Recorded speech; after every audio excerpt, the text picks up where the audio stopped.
Hey, it's Chris Kirkpatrick, and welcome to the Executive Job Search Secrets Podcast. And for today's episode, I'm going to talk about 10 tips and tricks that are going to change your experience on LinkedIn along with your success. This podcast is part of the C-Suite Radio Network, turning the volume up on business. We all know most executive level positions are not posted or advertised. So the big question is this: if those 100K plus jobs are not posted or advertised, how do you go about your job search in a way so you can find the right companies, connect with the right people, and land your next ideal opportunity as quickly as possible and without compromise? That is the question, and this podcast will give you the answers. My name is Chris Kirkpatrick, and welcome to Executive Job Search Secrets. All right, hey everybody, and welcome. My name is Chris Kirkpatrick, and for this episode, I'm excited to get into these tips and tricks, so to speak, for LinkedIn. As you know, if you follow me and listen to me, I am a big advocate for the power of social media, and more specifically, the power of LinkedIn in your job search. It is my opinion that LinkedIn is not an option at this point in time. I mean, I think the studies speak for themselves at the rates in which decision makers leverage LinkedIn as a tool. Even if they're not out there discovering you through them, through LinkedIn, LinkedIn is certainly a tool that is used to validate a lot of decisions. So it's a place that is certainly, there's no place like it on the internet. There's no place like it pretty much in the world that will allow you to position yourself as a brand, as a product in the marketplace that can be more articulately put together to convey the message that you want to convey about who you are in the marketplace and what problems you solve for companies, and ultimately what you stand for. It's a place you can show your personality.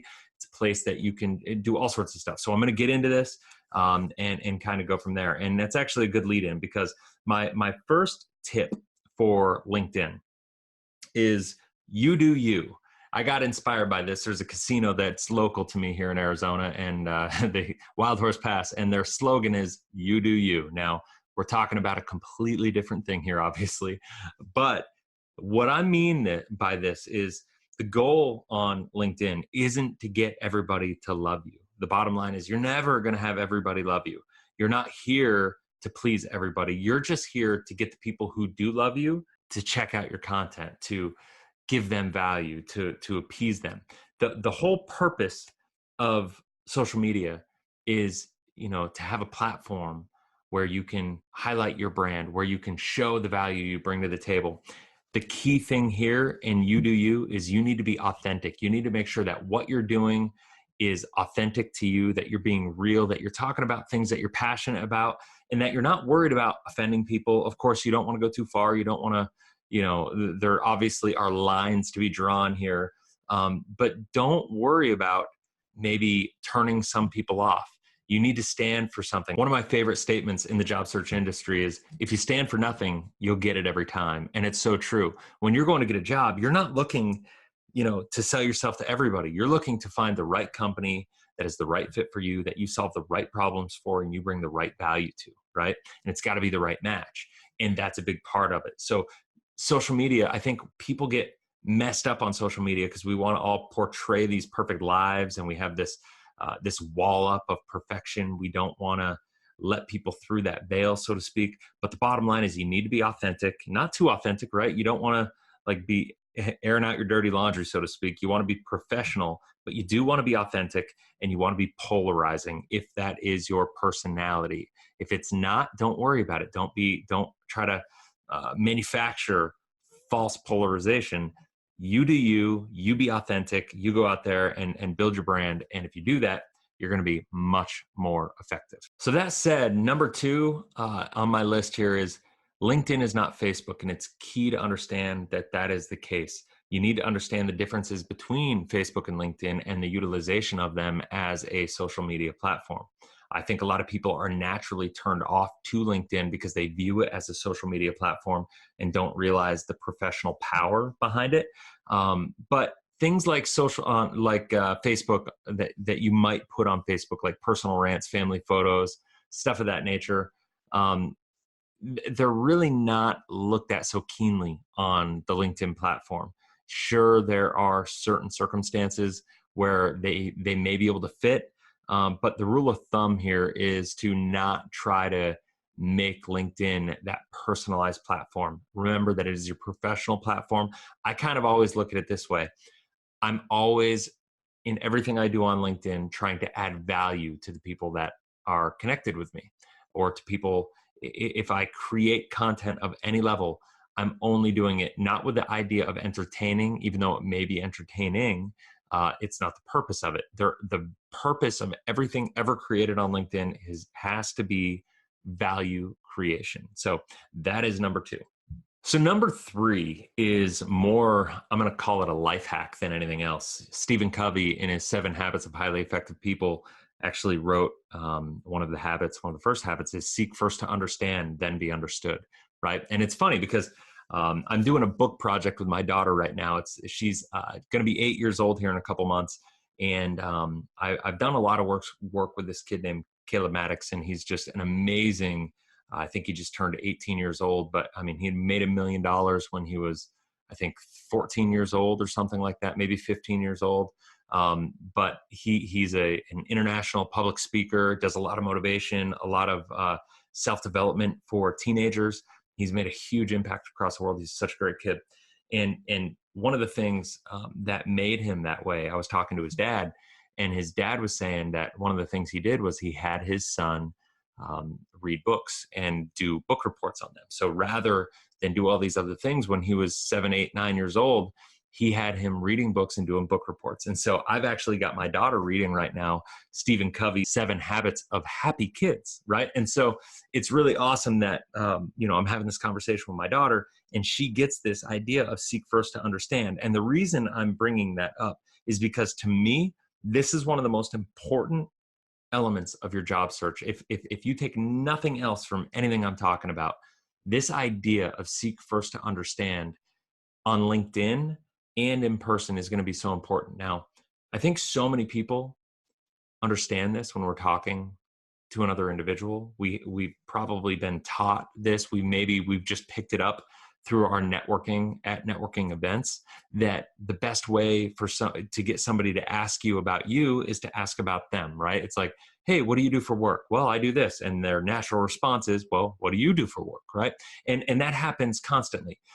People lose that when they get online, when they get on social media, and they just become spammy, and they just start blasting out this kind of spammy content about who they are, what they do, how awesome they are. And they kind of become a billboard, and they're really not out there trying to add value to the world.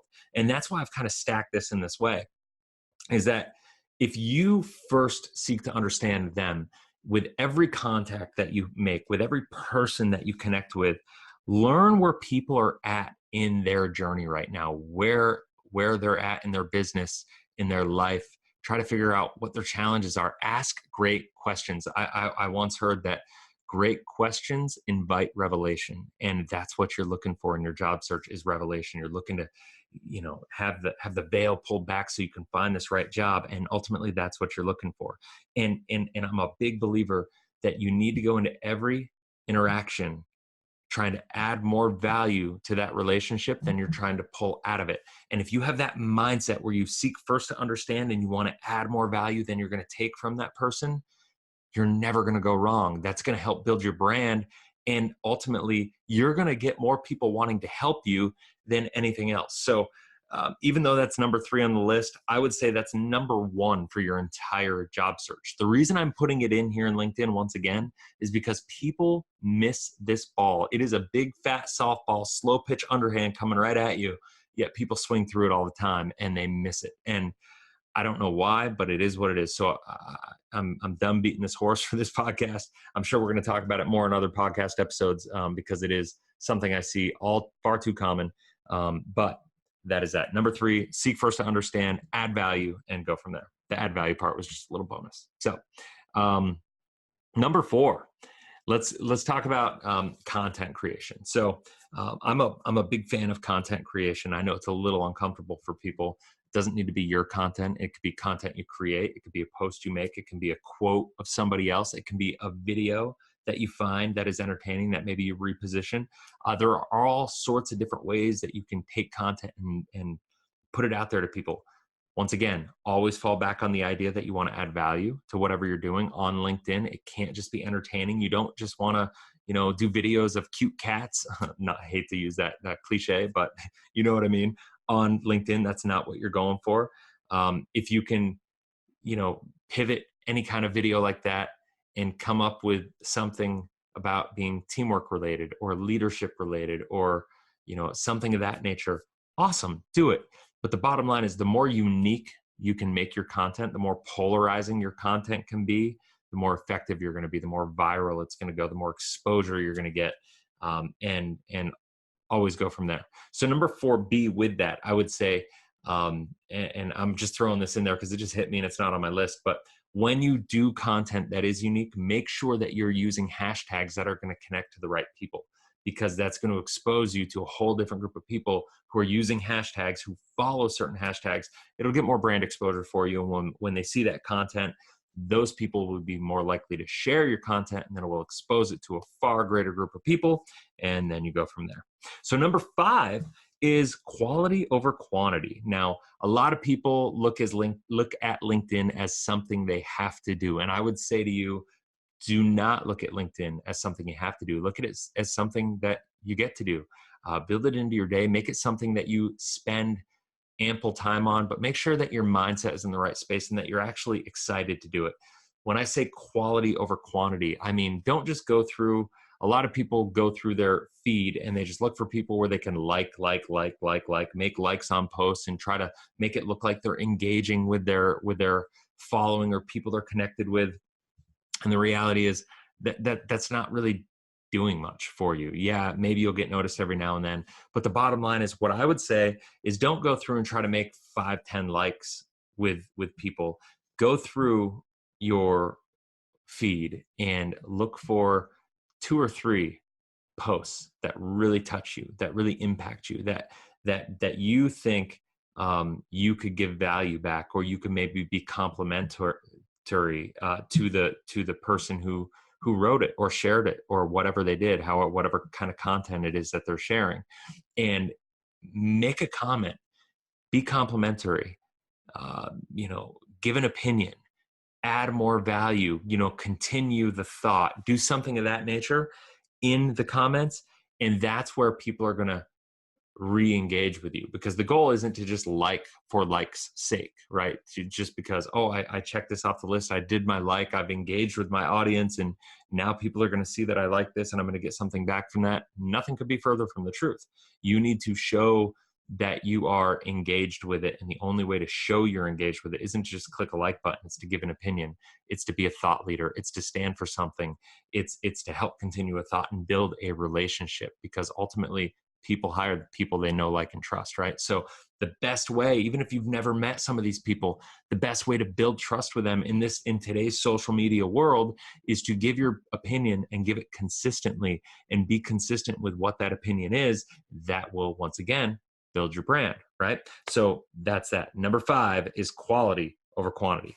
Number 6, request recommendations. A lot of people don't realize that you're able to request recommendations. One of the most powerful things when you're selling a product, and don't mistake this at all. You're in the job market right now. You're looking for a job. You are a product in the marketplace for sale, and you're looking to get a company to invest in you. And that is the key mindset to have. Social proof is so important. And what better for social proof than to have people in your network advocating for you? And that is one of the most powerful things that LinkedIn has, is a recommendations tool where people can actually give recommendations about their opinion of working with you, their experience with you. And when you get the right people that give you the right recommendation, it can be extremely powerful. So what I suggest is to not just let this happen. Take the bull by the horns and actually find the people that you would like recommendations from, and ask for that. Ask for the recommendations. Give them a little guidance on what you're looking for. If you're looking for a new job and you need a recommendation from this person to be really powerful in a certain way, there's nothing wrong with asking them and having a clear call to action from them to help you in a certain way. You're not asking them to be false. You're not asking them to be, to lie or be inauthentic for you in any stretch of the imagination. You are just asking them if they believe in this experience with you, if they believe in you and your work and what you've done and how you can impact the company, would they be willing to share their experience with you in a recommendation? Now, a lot of times people that don't give recommendations, don't give them simply because they don't have enough time.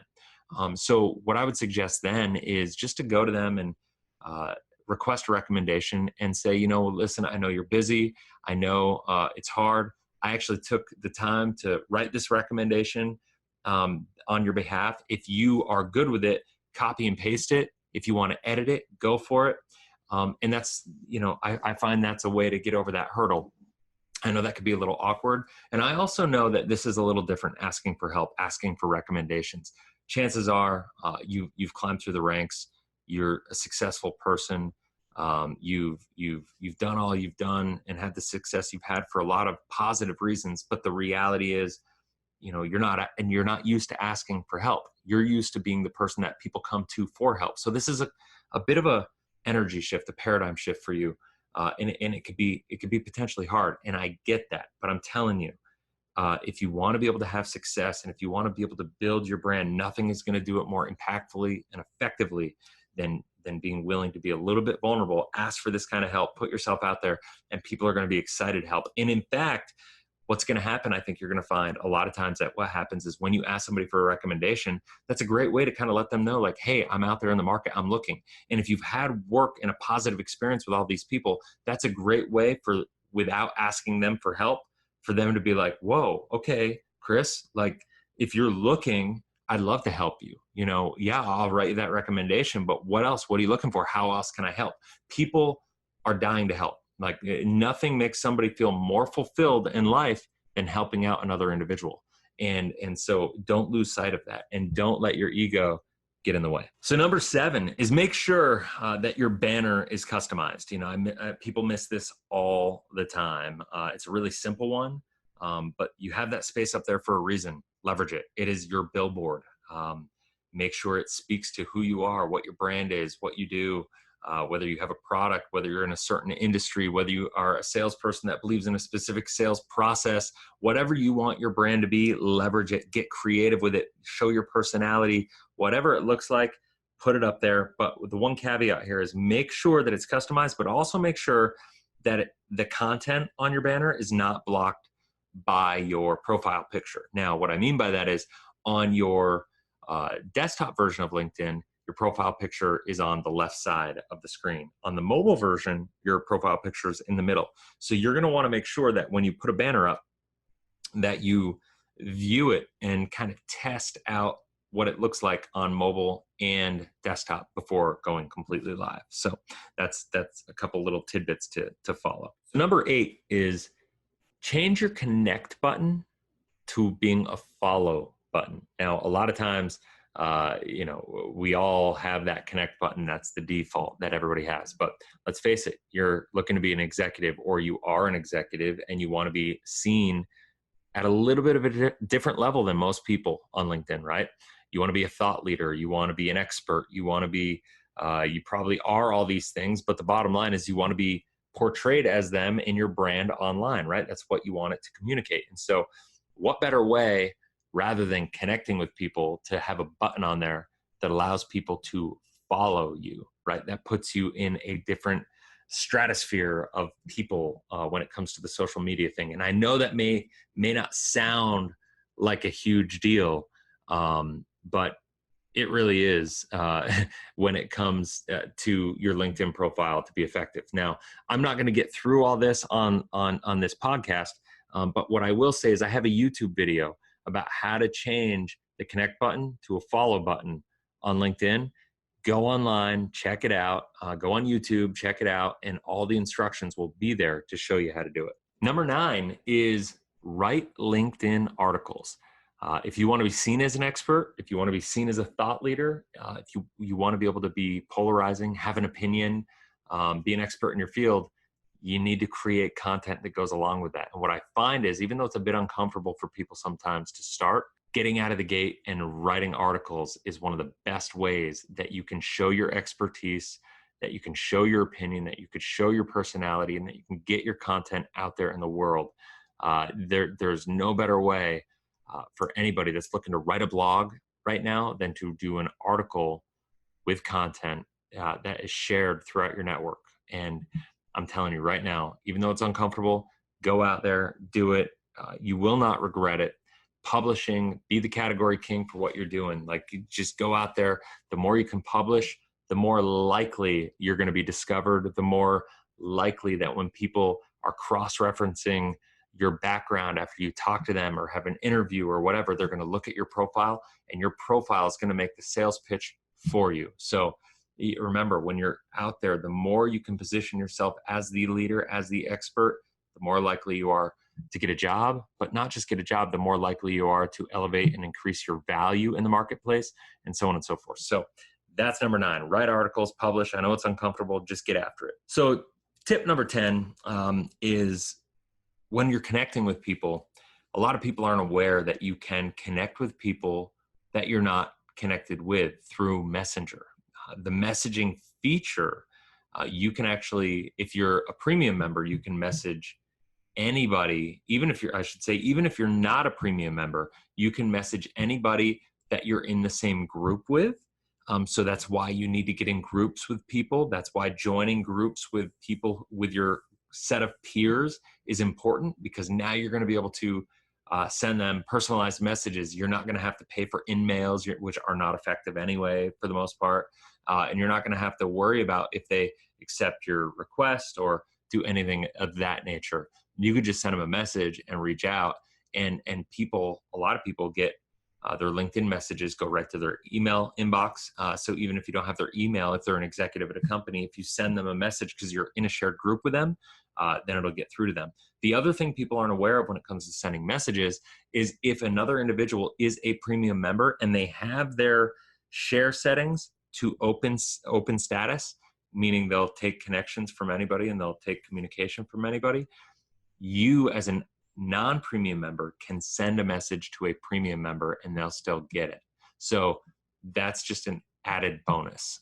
It's key to understand those. So that is my top 10 tips and tricks for you to be more effective. I know it kind of branched beyond LinkedIn, and there was some life stuff, some other job search stuff, but the bottom line is you be you. I mean, and I mean that. I'm not trying to be cliche. I mean, when you get online, too many people just turn into a robot and get a little spammy. It's a little uncomfortable. It's not natural. I get it. Until you do it and do it and do it consistently, getting on social media is going to be uncomfortable. But I'm telling you, anything worth doing is worth being bad at until you're good at it. And so I encourage you to go out there, do it, get comfortable being uncomfortable, push yourself, excel, really think about adding value to every relationship that you can get in front of. Seek first to understand above and beyond everything else, and everything, I promise you, will fall into place.